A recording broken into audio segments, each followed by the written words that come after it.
საკონდიტრო ქარხანა სანდომი ყველანაირი ტკბილეულის, ძირითადად კი ნამსხვრის მწარმოებელი იქნება. ჩინეთიდან და იტალიიდან ჩამოტანილი რამდენიმე სახის დანადგარით შესაძლებელი იქნება ისეთი ტკბილეულის გამოშვება, რომელიც ქართული პროდუქციისთვის უცხოა. სანდომის სახელით ტკბილეული როგორც აჭარაში, ასევე სამეგრელოშიც გავა. მისი მშენებლობა 6 თვის მანძილზე მიმდინარეობდა. ამ დროისთვის მასში 40 ადამიანი დასაქმდა. დაახლოებით 6 თვეა ვაწარმოებთ მშენებლობას, შემოვიტანეთ ჩინური და იტალიური დანადგარები, ძირითადად გამოვიშვოთ ტკბილეულობას ნამსხვრების სახით. გვექნება ბევრი ახალი ასორტიმენტი, ისეთი ასორტიმენტების, რომლებიც საქართველოში ამზადდება გარდა ჩვენისა, მაგალითად ქართული ანბანი ბავშვებისათვის და გვექნება ბევრი ახალი სახეობები.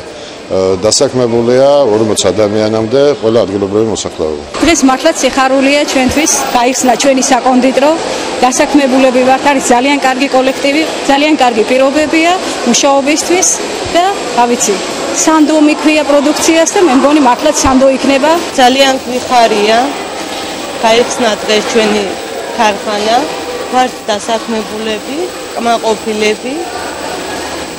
რა ვიცი, წინსვლას უსურვებ ამ ქარხანას.